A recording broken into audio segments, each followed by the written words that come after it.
করেছে একটি নয়, মধ্য অক্টোবরে ভারতে দুটি অত্যন্ত গুরুত্বপূর্ণ সম্মেলন অনুষ্ঠিত হবে। আর দুটি সম্মেলনে যোগ দেওয়ার জন্য আমন্ত্রণও পেয়েছেন জেনারেল ওয়াকার। সূত্রগুলো বলছে জেনারেল ওয়াকার দুটি সম্মেলনের কোনোটিতেই অংশ না নেওয়ার সিদ্ধান্ত নিয়েছেন। প্রশ্ন হলো, কেন বাংলাদেশের আর্মি চিফ এত গুরুত্বপূর্ণ দুটি সম্মেলনে অংশ নিতে যাচ্ছেন না ভারতে? গত 22শে সেপ্টেম্বর বাংলাদেশ সেনাবাহিনীর এক বিবৃতিতে জানানো হয়, 14তম Indo Pacific army chiefs conference বা আইপিএসিসিএতে যোগ দেওয়ার জন্য সেনাপ্রধান জেনারেল ওয়াকারুজ্জামান মালয়েশিয়া গিয়েছিলেন। তার এই সফর ছিল 4 দিনের।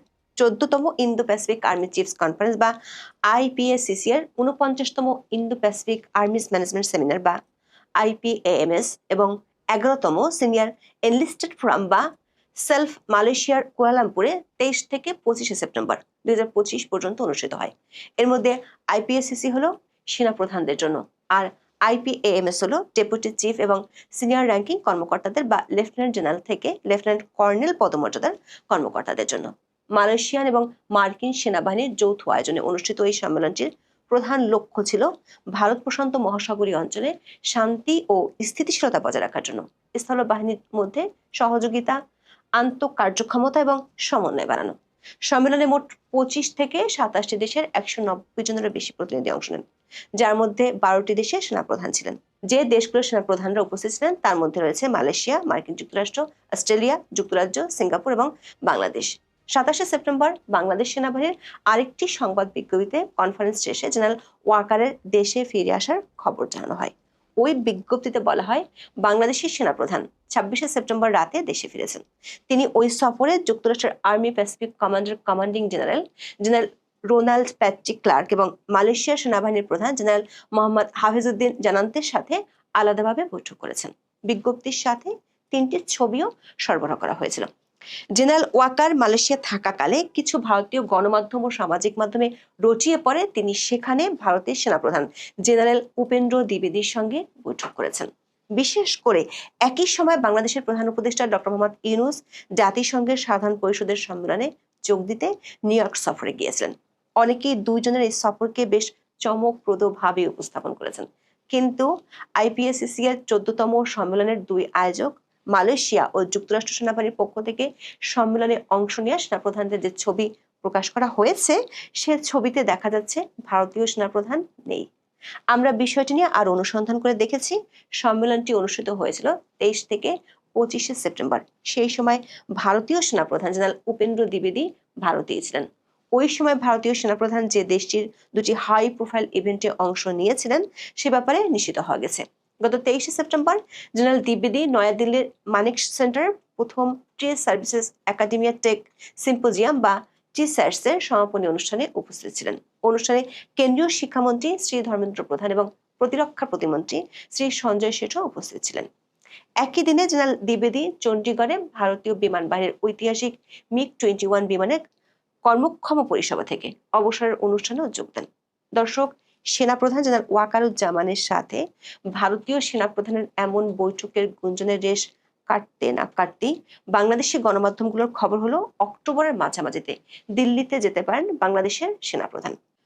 বিডি নিউজ 24 সহ একাধিক গণমাধ্যমে 2রা অক্টোবর এ ধরনের খবর প্রকাশিত হয়। খবরে বলা হয়, জাতিসংঘের শান্তিরক্ষা মিশনে সেনা পাঠানো দেশগুলোকে নিয়ে একটি সম্মেলন আয়োজন করতে যাচ্ছে ভারত, যেখানে বাংলাদেশের সেনা প্রধানেরও অংশগ্রহণের কথা রয়েছে। ভারতের রাজধানী নয়াদিল্লিতে 14 অক্টোবর 2 দিনের এই সম্মেলন শুরু হওয়ার কথা রয়েছে। বিডি নিউজের খবরে বলা হয়, সেনাপ্রধান ওই সম্মেলনে যোগ দিলে তা হবে 24-এর গণ অভ্যুত্থানে সরকার পরিবর্তনের পর ভারতে বাংলাদেশের প্রথম উচ্চ পর্যায়ের সফর। 1 অক্টোবর সম্মেলনের বিষয়ে ভারতের প্রতিরক্ষা মন্ত্রণালয় বা মিনিস্ট্রি অফ ডিফেন্স থেকে একটি বিবৃতিও দেওয়া হয়েছে। সেই বিবৃতিতে বলা হয়, জাতিসংঘ শান্তিরক্ষী মিশনে সৈন্য পাঠানো দেশগুলোর সেনাপ্রধানদের সম্মেলন আগামী 14 থেকে 16 অক্টোবর দিল্লিতে অনুষ্ঠিত হবে। এবারের ইউএনটিসিসি কনক্লেভটি ভারতীয় সেনাবাহিনী আয়োজন করছে। বিশ্বের 30টি দেশের প্রতিনিধিরা এতে অংশ নেবেন। সেই 30টি দেশের মধ্যে বাংলাদেশের নাম আছে। এই সম্মেলনে বাংলাদেশের অংশগ্রহণ অত্যন্ত তাৎপর্যপূর্ণ, কারণ বাংলাদেশ জাতিসংঘের শান্তিরক্ষা মিশনে অন্যতম বৃহৎ এবং ধারাবাহিক অবদানকারী দেশ। বর্তমানে বিভিন্ন দেশে বাংলাদেশের 5,685 জন শান্তিরক্ষী নিয়োজিত আছে। শান্তিরক্ষী পাঠানোর দিক থেকে বাংলাদেশের অবস্থান এখন তৃতীয়, তবে পাকিস্তান, জাতিসংঘ শান্তিরক্ষী মিশনে সৈন্য পাঠালেও এবারের সম্মেলনে দেশটিকে আমন্ত্রণ জানানো হয়নি। ভারতীয় সংবাদ মাধ্যম দ্য স্টেটমেন্টসের এক খবরের বরাত দিয়ে বাংলাদেশের গণমাধ্যমগুলো খবর পরিবেশন করে। বাংলাদেশের সেনাপ্রধান জেনারেল ওয়াকার অক্টোবরে ওই সম্মেলনে যোগ দিতে দিল্লি যাচ্ছেন। সূত্রগুলো বলছে একই সময়ে ভারতে আরো একটি সম্মেলন অনুষ্ঠিত হবে, সেটি হলো south Asia counter terrorism conference 2025, যেটি হবে 13 থেকে 16 অক্টোবর পর্যন্ত। তবে এই সম্মেলনটির খবর বাংলাদেশের গণমাধ্যমে আসেনি। জেনারেল ওয়াকার দিল্লি যাচ্ছেন এমন খবর বাংলাদেশের প্রতিষ্ঠিত গণমাধ্যমে আসার পর সেটি সামাজিক মাধ্যমে বেশ আলোচনার জন্ম দেয়। দুটি কারণে এই আলোচনা বেশ জমে ওঠে। প্রথমত, দিল্লিতে অবস্থান করছেন সাবেক প্রধানমন্ত্রী শেখ হাসিনা। দ্বিতীয়ত, সম্প্রতি বাংলাদেশের অন্তর্বর্তী সরকারের শীর্ষ পর্যায়ে নতুন করে ভারত বিরোধী বক্তব্য দেওয়া শুরু হয়েছে। গত বছরের 8ই আগস্ট দায়িত্ব নেওয়ার পর শুরুর দিকে প্রথম কয়েক মাস সরকারের কয়েকজন উপদেষ্টা ও তাদের মিত্ররা ভারত বিরোধী বক্তব্য দিতেন। তবে 2 দফা পররাষ্ট্র মন্ত্রণালয় এবং নরেন্দ্র মোদী অধ্যাপক ইউনূসের মধ্যকার বৈঠকের পর সেটি কমে গিয়েছিল। এমনকি সরকারের মিত্ররাও ভারত বিরোধী বক্তব্য কমিয়ে দিয়েছিল। এর মধ্যে অধ্যাপক ইউনূস নিউ ইয়র্কে গিয়ে 2 দফা ভারত সম্পর্কে বিরূপ মন্তব্য করেন। সবশেষ সাক্ষাৎকারে তিনি বলেছেন, শেখ হাসিনা বিজয়ের বেশে দেশে ফিরে আসবে এমনটাই আশা করে ভারত। আবার দেশের মধ্যে স্বরাষ্ট্র উপদেষ্টা জাহাঙ্গীর আলম চৌধুরী পার্বত্য চট্টগ্রামের অস্থিরতার জন্য ভারতকে দায়ী করে প্রকাশ্যে বক্তব্য দেন। যদিও ভারত এবং বাংলাদেশের পররাষ্ট্র মন্ত্রণালয় থেকে এখন এ ব্যাপারে কিছু বলা হয়নি।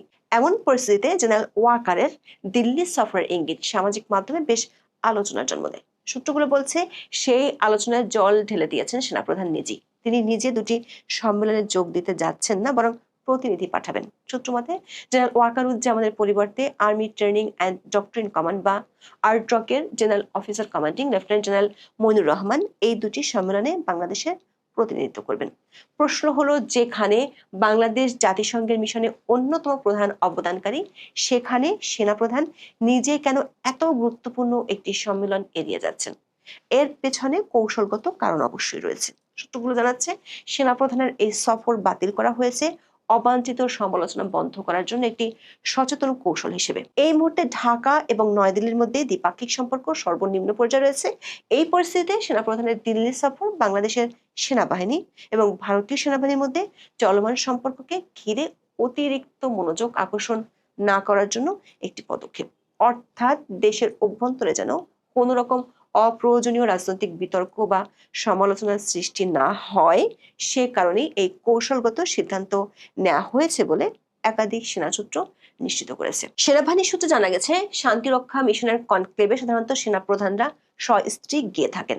জেনারেল ওয়াকারের স্ত্রী সাবেক প্রধানমন্ত্রী শেখ হাসিনার আত্মীয়, আর শেখ হাসিনা দিল্লিতেই অবস্থান করছেন। এরই মধ্যে অনেক সাবেক সেনা কর্মকর্তারাও সামাজিক মাধ্যমে তার দিল্লি যাওয়ার খবরে ঝড় তুলেছেন।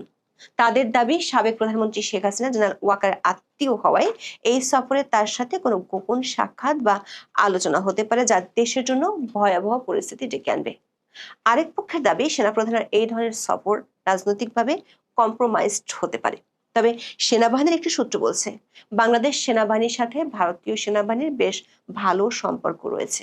কয়েক মাস আগে ভারতের সেনাপ্রধান বিষয়টি নিয়ে কথা বলেছেন। ওই সূত্রটি বলছে, তথ্য প্রযুক্তির এই যুগে কারোর সাথে বৈঠক করতে হলে সশরীরে গিয়ে বৈঠক করতে হবে এমন ধারণা অবান্তর। ফলে তেমন কিছুর আশঙ্কা থাকলে সেটি দিল্লি না গেলেও ঘটা সম্ভব। এখন এ পর্যন্ত। সবাই ভালো থাকুন, সুস্থ থাকুন। আশা করি বিষয়টি বুঝতে পেরেছেন। এ নিয়ে আপনার গুরুত্বপূর্ণ মন্তব্যটি অবশ্যই কমেন্ট বক্সে জানিয়ে দিবেন। ধন্যবাদ।